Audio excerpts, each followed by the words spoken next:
Oi você, quem está falando é o Diogo Maia, nosso narrador. Voz oficial, natural, sou uma pessoa. A maioria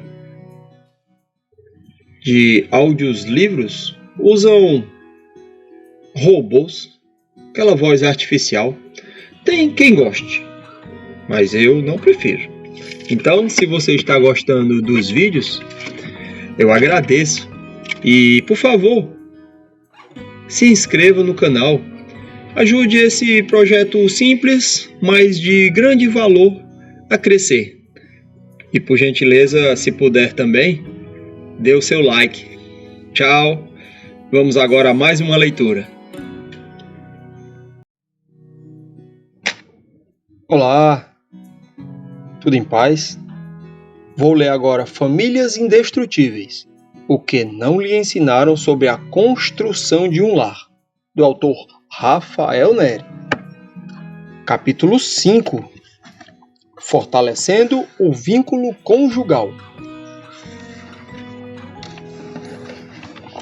Desde os primeiros momentos de nossa existência, somos intuitivamente conduzidos a criar vínculos essenciais à vida e ao nosso amadurecimento. A aspiração de pertencer e conectar-se com outros é um alicerce da experiência humana, uma vez que somos seres sociais por natureza, moldados pela vontade do Senhor para viver em comunidade. Todavia, acima de todas as interações humanas, deve prevalecer o nosso relacionamento com Deus, o fundamento sobre o qual todo o nosso ser é edificado. Mais do que uma mera escolha, desenvolver uma relação com o Senhor é uma necessidade que carregamos na alma. Sem Ele, assumimos um caráter vulnerável e vazio, ao passo que, quando buscamos intimidade com o Pai Celeste, experimentamos um amor incondicional, profundo e constante. É a partir disso que somos capacitados a amar os outros de modo autêntico. Em outras palavras, nosso relacionamento com o Altíssimo ilumina e fortalece os demais laços, entre os quais a primazia é dada ao casamento. Esse é o núcleo ao redor do qual os diversos tipos de relações humanas orbitam. Através da perspectiva de José Ortega y Gasset, mencionada anteriormente, compreendermos que o amor atua como uma força gravitacional, a unir dois seres humanos não somente por atração física, mas também por vínculos emocionais e espirituais. Alterar ou desarranjar tal força pode resultar na desordem dos amores, isto é, quando há inversão ou desequilíbrio nas propriedades afetivas. Nas sutilezas da hierarquia do amor, o cônjuge deve ser considerado como o laço humano mais sagrado, seguido dos filhos, pais e amigos, cada qual com sua relevância e valor. Respeitar esta configuração concede a cada relacionamento a devida estima. Tal hierarquia pode ser observada simbolicamente por intermédio de uma cruz celta, que reflete a interconexão dos principais relacionamentos da nossa vida.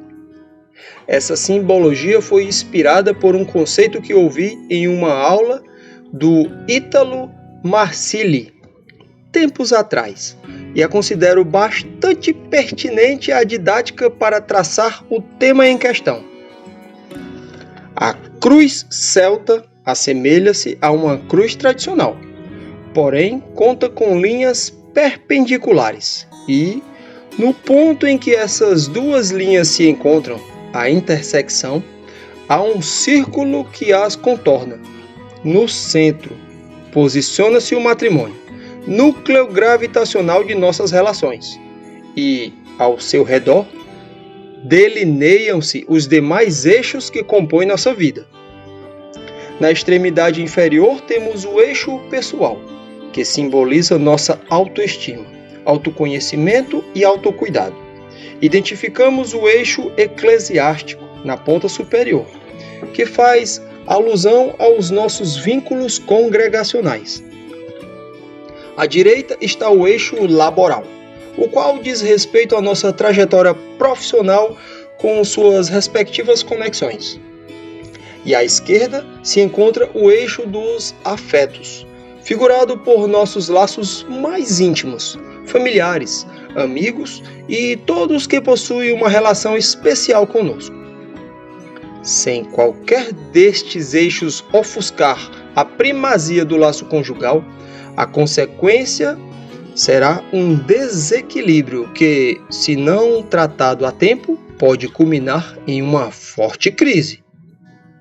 Dentro da metáfora da cruz celta, cada eixo denota um elemento importante da vida humana e, como pontos cardeais, nunca devemos sobrepujar o ponto central, que é o compromisso entre o marido e a mulher. O eixo pessoal. O eixo inferior traz à tona a complexa dimensão do eu. E dentro do vasto universo que compõe a identidade de alguém, existem aspectos ligados à sua individualidade, cujo valor não se deve negligenciar. Hobbies e momentos de lazer, como a leitura de um livro à sombra de uma árvore, uma caminhada ao entardecer ou uma conversa descompromissada com amigos, são bons exemplos disso. Essas práticas nos ajudam a relaxar e desconectar das obrigações rotineiras. O entretenimento, em suas diversas formas, ocupa um espaço especial nesta dimensão, pois nos oferece a oportunidade de vivenciar mundos diferentes e, muitas vezes, refletir sobre questões pessoais através das lentes da ficção. Porém, no casamento, as expressões de autocuidado e afazeres pessoais, sejam quais forem, devem contribuir para o bem-estar do vínculo conjugal. Caso contrário, desestabilizamos a cruz. Isso não significa que devemos menosprezar interesses pessoais, mas sim encontrar um equilíbrio que permita cultivar tanto a individualidade quanto a relação amorosa. O desalinho manifesta-se quando certas atividades consomem nossa atenção de maneira desmedida, como quando o futebol com amigos prevalece sobre momentos com a esposa. Se considerarmos o cuidado com a aparência, por exemplo, é pertinente afirmarmos que isso não deve ser usado como instrumento de validação social ou autodivulgação. Em vez disso, é um ato que revigora a autoestima e, por extensão, fortalece a intimidade com o cônjuge. Em vista disso, o eixo pessoal demanda ajustes frequentes a fim de que se torne uma oferta amorosa ao outro, evitando vaidade e egocentrismo. Certa vez, um casal veio até mim em busca de orientação, pois a mulher nutria um apreço desmedido pela academia. Apesar de exercícios físicos trazerem benefícios inegáveis à saúde, nesse caso, tinham se convertido em um escape para ela, pois, além de aspirações estéticas, ansiava por validação naquele espaço. Sua dedicação a esse hábito atingiu tanta intensidade que, mesmo em momentos significativos na história do casal, a esposa preferia desmarcar encontros com o marido a comprometer sua rotina de treinos. Cada vertente da vida, pessoal, laboral, efetiva ou comunitária espiritual, necessita estar em sintonia com o matrimônio. Isso não exige o abandono da individualidade, mas a compreensão de que todas as esferas, quando equilibradas, enriquecem a relação entre marido e mulher. Assim, somos levados a também refletir sobre a dimensão eclesiástica, que envolve a interação com a comunidade de fé a qual pertencemos. O eixo eclesiástico. Presumo que, tal como eu, todo cristão faça parte de uma igreja, participando da vida comunitária e servindo em algum ministério. A Bíblia é clara quanto à relevância da congregação. E consideremos uns aos outros para nos incentivarmos ao amor e às boas obras. Não deixemos de reunir-nos como igreja. Hebreus 10, 24 e 25. Afinal, a casa do Senhor é um farol de esperança, um refúgio para corações que procuram consolo e um santuário de cura. Sobre seu teto afável, somos tratados, ensinados a servir e a conviver uns com os outros. Um processo que refina nosso espírito e caráter. Congregar fortalece o espírito e estreita laços com aqueles que compartilham da nossa fé. Porém, a mesma observação que fiz quanto ao eixo pessoal se faz necessária nesse contexto. Por mais que prezemos por momentos comunitários, sua relevância não deve sobrepujar a do relacionamento matrimonial. A prioridade da vocação familiar sobre a eclesiástica é uma premissa teológica enfatizada pelo apóstolo Paulo em suas instruções a Timóteo sobre a escolha de bispos para as igrejas locais. É necessário, pois, que o bispo seja irrepreensível, marido de uma só mulher, moderado, sensato, respeitável, hospitaleiro e apto para ensinar. Ele deve governar bem a sua própria família, tendo os filhos sujeitos a ele, com toda a dignidade. Pois, se alguém não sabe governar sua própria família, como poderá cuidar da igreja de Deus? 1 Timóteo, capítulo 3, versículo do 2 ao 5. Paulo defendia que a competência em administrar a própria família era essencial para se assumir papéis de liderança na igreja do Senhor. Isto é, o casamento e a criação dos seus filhos tinham prioridade em relação aos afazeres comunitários. Aliás, não é porque esta visão paulina foi direcionada a um líder que ela não se aplica a todos os membros da comunidade cristã. O bispo precisa ter uma conduta irrepreensível, ser marido de uma só mulher, sóbrio, sensato, respeitável, etc. Porque, devido à sua posição de grande visibilidade, ele serve de modelo para os fiéis. Da mesma forma, é esperado que a comunidade cristã demonstre as mesmas qualidades em sua interação com o mundo externo, para que possa ser percebida como imagem de Cristo. Tempos atrás, atendi um casal intensamente envolvido em uma comunidade local. Ambos demonstravam grande fervor religioso, mas ao mesmo tempo enfrentavam sérios problemas conjugais, a ponto de se encontrarem à beira do divórcio. A esposa expressava frustração pela falta de empenho do marido, principalmente no que dizia respeito à intimidade sexual, e atribuía isso à sobrecarga de suas atividades eclesiásticas. Constantes escalas e reuniões de oração, muitas vezes ao longo da madrugada, levaram-no a descuidar dos deveres amorosos e domiciliares. Durante os atendimentos, ficou claro que o marido começou a usar suas funções na igreja como desculpa para adiar a resolução de problemas conjugais. O que me levou a concluir que, além dos desajustes na vida íntima, havia uma grande lacuna na comunicação e unidade entre os dois.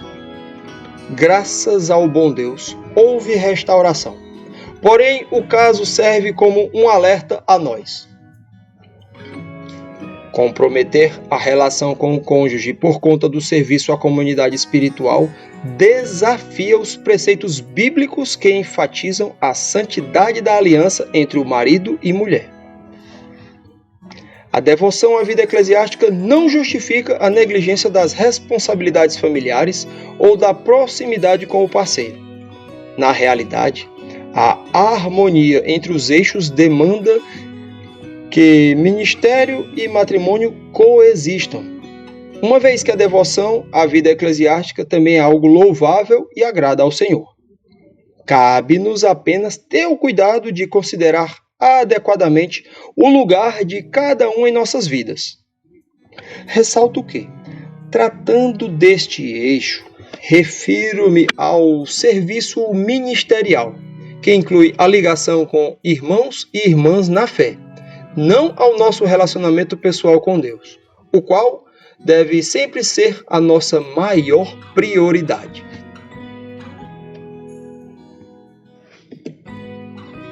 O eixo laboral.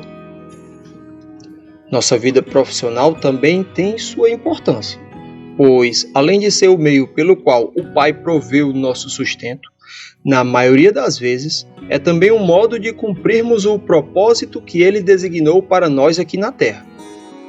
Fora isso, o trabalho contribui significativamente para nosso crescimento pessoal. A própria Bíblia nos ensina em Provérbios 14, versículo 23, que em todo trabalho há proveito. Ou seja, há valor no esforço e na diligência que desempenhamos ao laborar. Em Colossenses capítulo 3, versículo 23, somos instruídos a trabalhar de coração, como para o Senhor e não para homens. Pois o que quer que façamos pode ser realizado como uma forma de adoração ao serviço a Deus. Independentemente da função exercida, é comum lidarmos com circunstâncias que demandam análise criteriosa, planejamento estratégico e a implementação precisa de nosso talento. A cada dia, nossa expertise técnica e dedicação são requeridas, e assim obtemos a chance de aperfeiçoar habilidades, bem como enriquecer nosso repertório profissional. Além disso, acabamos por compartilhar momentos com colegas, o dia a dia na empresa, encontros descontraídos pós-expediente ou até fins de semana voltados para treinamentos e ampliação da nossa rede de contatos. Tudo isso é fundamental para fortalecer laços profissionais e obter um nível mais elevado de capacitação. Contudo, ao permitirmos que obrigações ou aspirações desta natureza suplantem o tempo destinado ao cônjuge, geramos um desequilíbrio, deslocando a cruz de seu eixo primordial. Nos dias atuais, demandas contínuas podem estender nossas horas no trabalho, restringindo os momentos compartilhados com a família em casa. Infelizmente, não é raro casais imergirem-se em compromissos profissionais a ponto de negligenciarem o amor que os uniu. O perfil do workaholic torna-se cada vez mais comum. Valorizo o empenho profissional, pois sustentar a família e vislumbrar um futuro bom são aspirações louváveis e basilares. Contudo, cabe-nos ponderar a medida dessa entrega, a fim de que jamais comprometa o laço conjugal. Ainda que celebremos significativos triunfos no trabalho, não devemos permitir que eles abalem a solidez e centralidade do nosso matrimônio. Uma administração prudente deste eixo assegura que processos na carreira não diminuam o vigor e a alegria presente na relação a dois. Assim, a cruz simbólica permanece estável e harmoniosa, resistindo às intensas pressões das demandas ocupacionais. Lembro-me de um episódio em que um casal enfrentava grandes obstáculos no convívio. Analisando a dinâmica entre eles, detectei um problema. Ambos se dedicavam excessivamente à carreira e às atividades pessoais, em uma busca exacerbada por desenvolvimento profissional e riqueza. Consequentemente, a proximidade afetiva se esvaiu. Ocasiões românticas, tais como jantares a dois e singelas expressões de carinho, foram relegadas ao esquecimento. Paixão e carinho mantêm a intimidade entre os consortes acesa. É lamentável constatar que vivemos em tempos nos quais muitos negligenciam o laço afetivo com o cônjuge, deixando-o em segundo, terceiro ou em último plano. Portanto, devemos ter sempre em mente que, se não priorizarmos nossa relação, não há como esperar que ela floresça. Se deixarmos que responsabilidades e ocupações obscureçam o brilho que nos conecta, podemos efetivamente comprometer o futuro do nosso matrimônio. O eixo afetivo. Dentro do vasto universo dos relacionamentos, o âmbito afetivo se apresenta, possivelmente como o mais complexo, pois abrange amizades e vínculos familiares, ambos fundamentais na construção da nossa identidade. Essas relações nos proporcionam conforto, alegria e suporte em várias circunstâncias. No entanto, após o matrimônio, sofrem uma reconfiguração à medida que criamos um núcleo familiar novo e buscamos equilibrar as relações pré-existentes com as responsabilidades da vida conjugal. Na dinâmica com a família de origem, percebemos nuances mais complexas, em especial quando se trata de recém-casados iniciando a vida conjunta. Nesse contexto, existe a delicada tarefa de equilibrar expectativas pessoais com influências externas, como a dos pais, no desenvolvimento de um lar harmonioso. A constituição de uma nova família a partir da união de duas pessoas implica em ajustes cuidadosos nas relações mais antigas. É crucial um diálogo franco sobre limites, sem desrespeito ao mandamento que nos orienta a honrar pai e mãe. Ao mesmo tempo em que devemos honrá-los por toda a nossa existência, recebemos o direcionamento de deixar pai e mãe e, ao nos unirmos em matrimônio, esse comando, abordado em Gênesis capítulo 2, versículo 24, é mencionado pelo apóstolo Paulo em Efésios capítulo 5, versículo 31. Não implica em romper a conexão com os pais, e sim colocá-los em uma nova posição, na qual deixam de ser o relacionamento humano prioritário da nossa vida. Sendo assim, há a necessidade de se cortar o cordão umbilical e assumir total responsabilidade sobre o novo lar.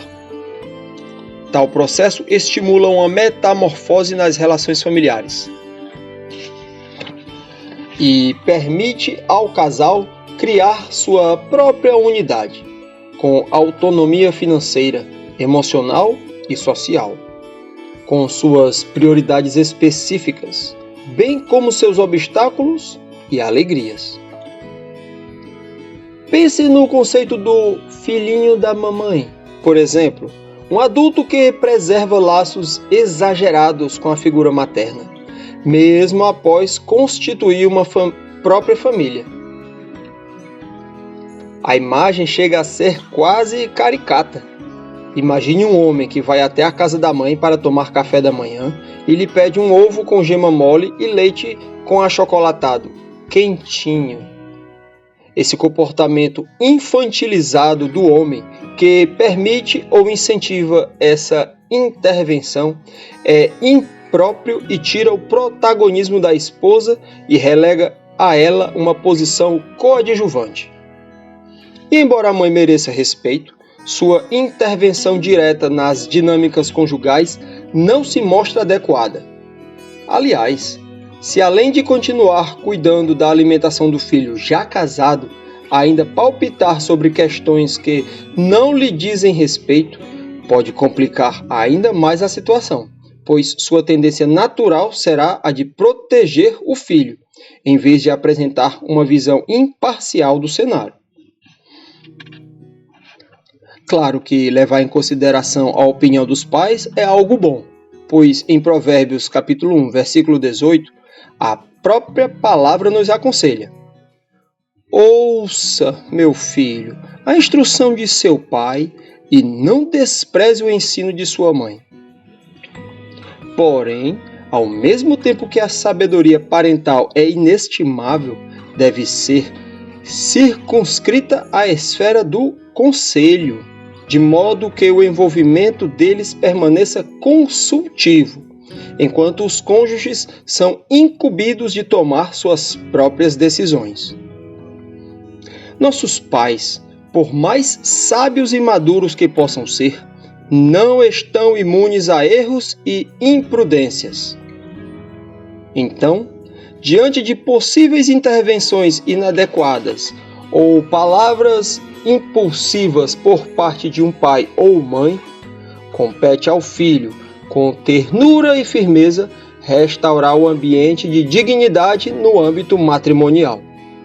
Essa postura não indica rebeldia ou falta de respeito, mas sim fidelidade ao cônjuge, em honra aos votos feitos no altar.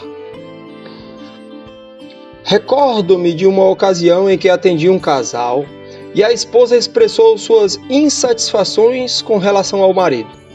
Ele passava tempo demais na casa da mãe, expunha cada detalhe de suas discussões conjugais e demonstrava uma afeição exacerbada por ela.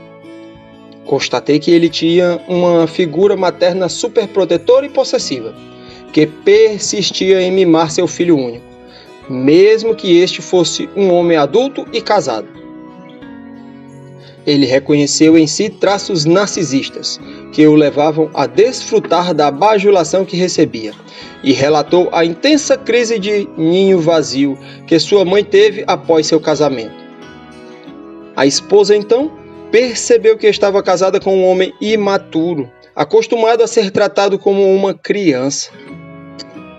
Felizmente, o marido admitiu o problema e decidiu passar pelo processo de desenvolvimento pessoal em prol do casamento. De maneira análoga à relação com os pais, o contato com o sogro e a sogra também dispõe de peculiaridades, e assumir o papel de genro ou nora demanda um trato pautado na descrição e no respeito às interações com eles. Fora isso, preservar certo distanciamento, seja físico ou emocional, pode ser bastante positivo para consolidar este laço de maneira gradual, a fim de evitar conflitos ou constrangimentos que a precipitação ocasionaria. Devemos ser prudentes e nos colocar em nosso próprio lugar em vez de ambicionar uma proximidade desmedida. Já em circunstâncias que demandem assistência aos sogros ou aos nossos pais, faz-se necessário avaliar a situação de modo cuidadoso e proceder com equilíbrio. Oferecer apoio aos genitores, sobretudo em situações difíceis, como a de enfermidade, é um ponto considerável na dinâmica familiar. Com o avanço da idade e o advento da senescência, cuidados mais intensos podem ser necessários, levando até, em alguns casos, à coabitação. Quando tanto o filho quanto o cônjuge se dedicam aos cuidados dos pais fragilizados, demonstram uma nobreza incomparável. Porém, ao optar por acolhê-los no lar, o casal tende a estar alicerçado em maturidade, pois embora tal escolha represente um ato de amor e ternura, pode trazer desafios que demandarão bastante discernimento, paciência e perseverança. O princípio bíblico advindo do próprio Deus para o bom desenvolvimento da relação conjugal é claro quando orienta o homem a deixar pai e mãe e se unir à sua mulher. A ruptura não é somente geográfica, mas afetiva. Portanto, ainda que coabitar com os pais se faça necessário por uma situação de calamidade ou preservação da vida, como mencionei acima, a primazia do vínculo matrimonial deve ser protegida com dedicação e demonstrada no cotidiano. Ou seja, será necessário que os cônjuges cuidem para continuar cultivando o amor na relação a dois, sem deixar que ele se esfrie, nem que a sua atenção se restrinja apenas ao cuidado com o familiar idoso ou enfermo. Dentro do eixo afetivo também está a relação do casal com os próprios filhos. Mesmo antes do casamento, precisamos direcionar o olhar para o futuro, sonhar com a posteridade e se preparar para educar a próxima geração com ternura e no temor do Senhor. Ao passo em que capacitam os filhos para crescerem fortes e virtuosos, também é tarefa dos pais lhes ensinar o valor de constituírem famílias saudáveis, de preferência por meio do exemplo.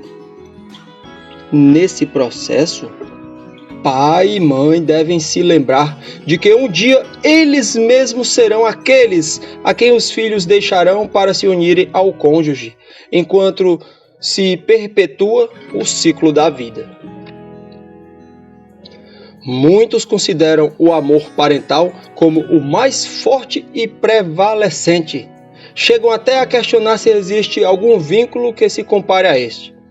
No entanto, apesar da profunda conexão com os filhos, a primazia deve ser do laço conjugal. Ele pode, por exemplo, ser comparado a uma árvore, firme e profundamente enraizada, a partir da qual nascem os frutos.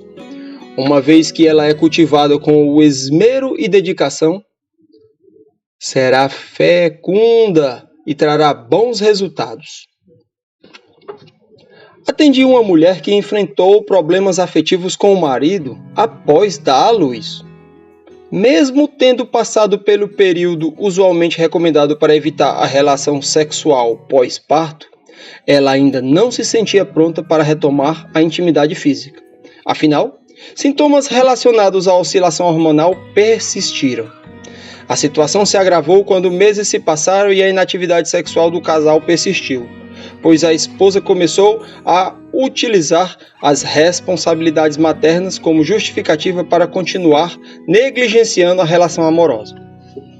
Em um atendimento conjunto, percebi o esforço do marido em demonstrar compreensão, paciência e buscar soluções para reacender a chama do relacionamento. Cuidar de um bebê, de fato, exige grande dedicação, mas isso não deve levar ao descumprimento dos deveres conjugais ou ao abandono do contato íntimo. Expliquei à esposa a importância de um convívio amoroso, o qual inclui, entre outros aspectos, a interação sexual. Quando os pais mantêm uma relação cheia de romance, carinho e afeto, isso reflete positivamente no bem-estar geral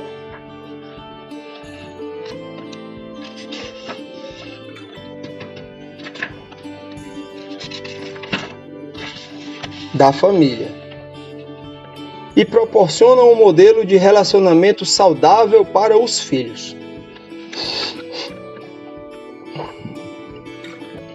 É a partir da relação amorosa entre o pai e a mãe que se irradia amor e segurança para os filhos. Ao valorizar os momentos juntos e priorizar as necessidades do outro, os pais evidenciam que sua união não é a base do lar.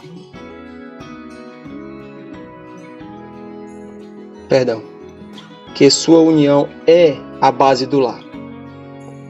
Quando as crianças observam o pai demonstrar um amor profundo e consistente pela mãe, por exemplo, aprendem sobre sacrifício, respeito e lealdade. Ao verem a entrega da mãe, que prepara a marmita do marido e cuida para que ele saia sempre bem arrumado, compreendem melhor o que é generosidade e doação. Essas não são lições que se ensinam apenas com palavras, mas em especial por meio das ações cotidianas, as quais ilustram como enfrentar desafios e até discordâncias com compaixão e maturidade. Por fim, tratarei dos amigos, que também compõem o eixo afetivo. Cada cônjuge traz para o relacionamento amizades de longa data. Algumas persistem, enquanto outras se desvanecem devido à distância ou às diferenças crassas entre as visões de mundo. De qualquer forma, amigos são indispensáveis. Eles oferecem apoio emocional, celebram nossas conquistas, incentivam-nos a ver a vida por perspectivas distintas e enriquecem nossa compreensão a respeito de nós mesmos e do entorno. Desafios surgem quando o marido ou a mulher mantém amizades desconhecidas ou desaprovadas pelo outro, ainda mais com o sexo oposto.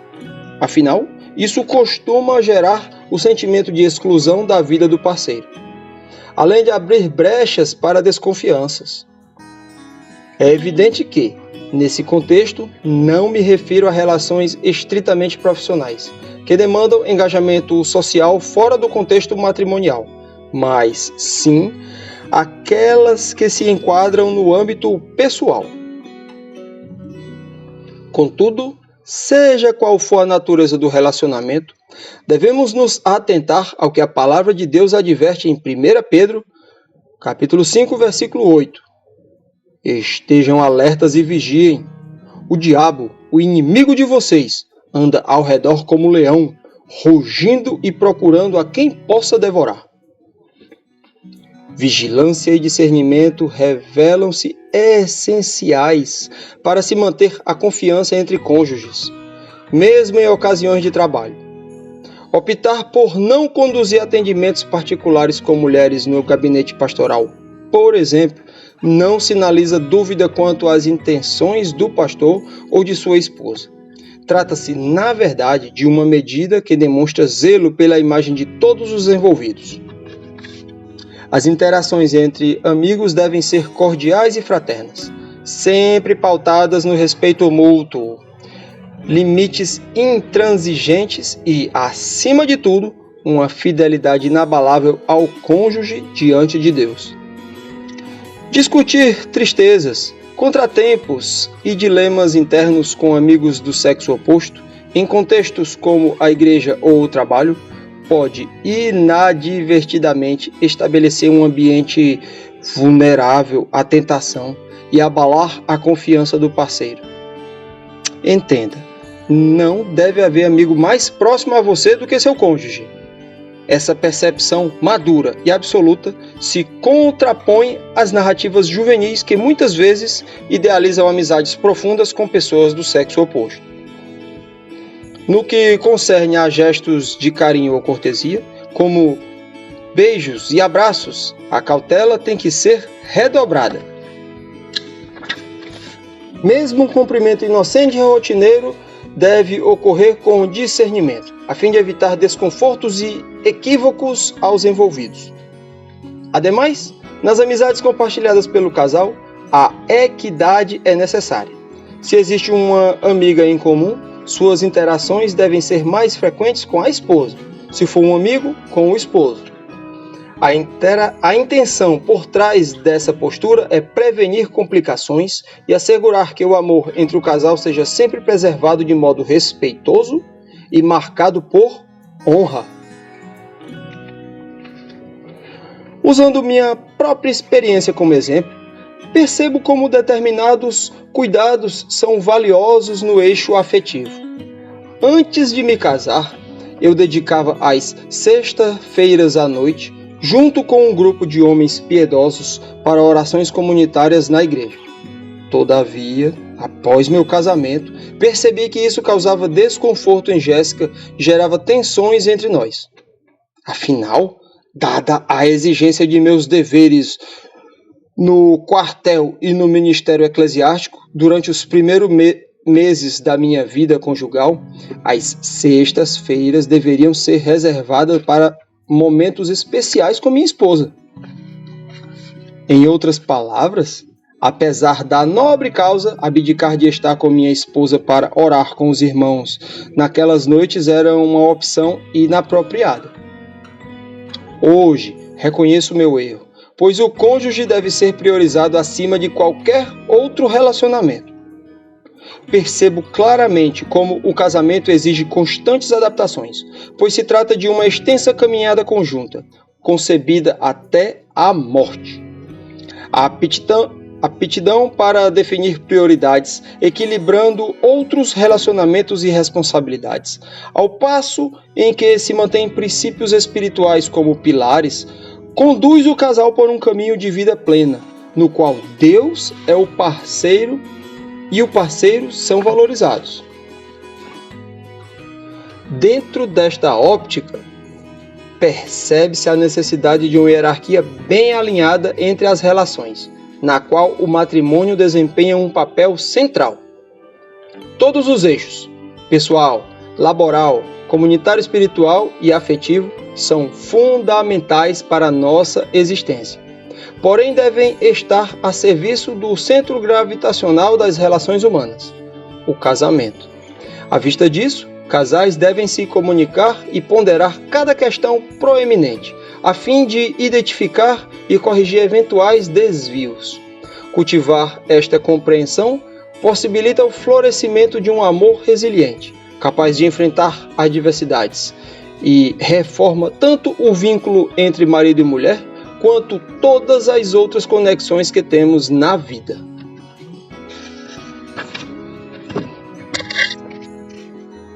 Esse foi todo o capítulo 5. Que maravilha, agradeço. Tchau, tchau, fiquem bem.